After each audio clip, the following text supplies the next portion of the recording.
YouTube family, તમારું સ્વાગત છે મારા ન્યૂ વ્લોગમાં। તો આજે આપણે આવી ગયા છીએ સ્પેશિયલ રેસિપી જે એકદમ સ્વાદિષ્ટ બને છે ખાવામાં। તો આપણે બનાવ્યો છે ખજૂર પાક।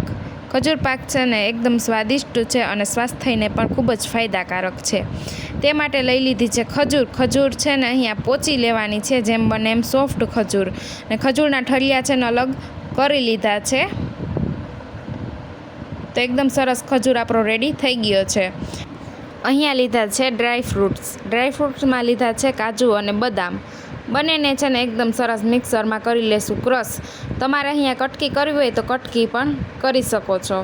તો અહીંયા આપણા કાજુ અને બદામ એકદમ મસ્ત ક્રશ થઈ ગયા છે। કાજુ અને બદામને ક્રશ કરવાથી છે ને એનો પાવડર એકદમ મસ્ત બની જાય છે અને ખાવામાં પણ એકદમ ટેસ્ટી લાગે છે ખજૂર પાક। તમારે અહીંયા કાજુ બદામ જેટલા નાખવા હોય એટલા નાખી શકો છો ખજૂરના પ્રમાણે। હવે લઈ લીધી છે ગેસની ફ્લેમ ઉપર કઢાઈ અને તેમાં નાખ્યું છે આપણે દેશી ઘી। તમારે જેટલો ખજૂર હોય ને એ પ્રમાણે તમારે ઘી લેવાનું છે। ખજૂર પાકે એટલું વધારે પણ લઈ શકો છો।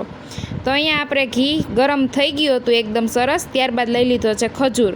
ખજૂર અહીંયા તમારે જેમ બને એમ સોફ્ટ હશે ને તો ખજૂર પાક એકદમ મસ્ત બનશે અને પકવવામાં પણ સરળતાથી પાકી જશે।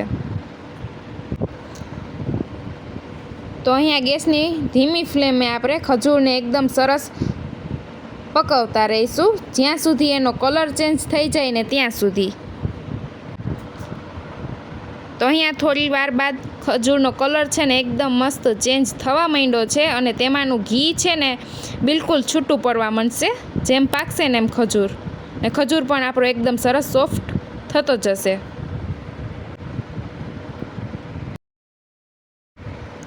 તો અહીંયા તમે વિડીયોમાં જોઈ શકો છો હવે ખજૂર આપણો એકદમ મસ્ત પાકવા માંડ્યો છે અને તેમાંનું ઘી બધું જ છૂટું પડી ગયું છે અને જેમ ખજૂર પાકશે ને એમ ચોંટવા માંડશે। તો અહીંયા આપણો ખજૂર એકદમ સરસ મિક્સ થઈ ગયો છે બધો ને તેમાંનું ઘી છે ને છૂટું પડી ગયું છે। હવે આપણે લીધું છે કોપરાનું ખમણ, જેનો ટેસ્ટ બેસ્ટ આવે છે ખજૂર પાકમાં અને સ્વાસ્થ્યને પણ ખૂબ જ ફાયદાકારક છે। તો અહીંયા આપણે ઝીણું ખમણ લીધેલું છે નારિયેળનું અને કરી લીધું છે એકદમ સરસ મિક્સ। અહીંયા હવે હાથ વડે જોઈને તો એકદમ સરસ ખજૂર સાવ સોફ્ટ થઈ જશે અને કલર પણ ચેન્જ થઈ જાય ને એટલે સમજી લેવાનો આપણો ખજૂર છે ને એકદમ સરસ ઘીમાં પાકી ગયો છે। હવે લીધું છે કોપરાનું ખમણ। કોપરાના ખમણનો ટેસ્ટ પણ બેસ્ટ આવે છે ને સ્વાસ્થ્યને પણ ખૂબ જ ફાયદાકારક છે ને આ કોપરાનું ખમણ છે ને ખજૂર પાકમાં નાખવાથી એનો ટેસ્ટ જ બદલાઈ જશે, એકદમ ટેસ્ટી બને છે। તો કોપરાનું ખમણ પણ નાખીને હવે આપણે ગેસની ફ્લેમ કરી દઈશું બંધ અને કરી લીધું છે એકદમ સરસ મિક્સ। આ કોપરાવાળું ખજૂર પાક છે ને એકદમ બેસ્ટ લાગે છે ખાવામાં, એકદમ ટેસ્ટી બને છે। તો હવે આપણે એડ કરી દઈશું કાજુ બદામ જે ક્રશ કરેલા હતા મિક્સરમાં એ। તમારે અહીંયા કટકી કરવી હોય ને તો કટકી પણ કરી શકો છો, પણ ખજૂર પાક્યા બાદ છે ને સોફ્ટ થઈ જાય છે ને એટલે ખજૂર પાકમાં ક્રશ કરેલા કાજુ બદામનો ટેસ્ટ બેસ્ટ લાગે છે। તો અહીંયા ખજૂર પાક બનાવવા માટે આપણે ઘી, ખજૂર, કાજુ બદામ અને કોપરાનું ખમણ આટલી જ વસ્તુ નાખેલી છે જેનાથી બેસ્ટ બને છે ખજૂર પાક। હવે લઈ લીધી છે ડીશ ને ડીશમાં આપણે ખજૂર પાક છે ને એકદમ સરસ નાખી દેશું। તો અહીંયા આપણું બધું મિશ્રણ મિક્સ થઈ ગયા બાદ આપણે ડીશમાં છે ને નાખી દીધો છે ખજૂર પાક એકદમ સરસ ને હવે તેને છે ને ચમચી વડે એકદમ સરસ છે ને ફેરવી લઈશું એટલે એકદમ સરળતાથી એમાં કરી શકીએ આપણે ચાકા। હવે ખજૂર પાકને એકદમ સરસ જામવા દઈશું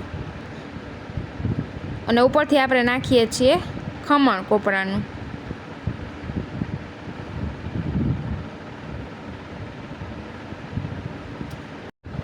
તો અહીંયા ખજૂર પાક છે ને આપણો ઠંડો થવા માંડ્યો હતો તો એમાં કરી લેશું એકદમ સરસ ચાકુએથી ચાકા। અહીંયા તમારે જેવડા કટકા કરવા હોય એવડા કરી શકો છો। તો તૈયાર છે આપણો એકદમ સ્વાદિષ્ટ અને સોફ્ટ ફક્ત મિનિટોમાં જ બનતો ખજૂર પાક, એકદમ સરળતાથી બની રહે છે અને આ ખજૂર પાકના ઘણા ફાયદા છે શરીર માટે। સ્વાસ્થ્ય માટે ખૂબ જ ફાયદાકારક એવા ખજૂર પાકની રેસિપી તમને ગમી હોય તો લાઈક કરજો, શેર કરજો અને ચેનલને કરી દેજો સબસ્ક્રાઈબ, જેથી અમારા અવનવા રેસિપી વિડીયો તમારા સુધી મળતા રહે. Comment for my video and like, share, subscribe.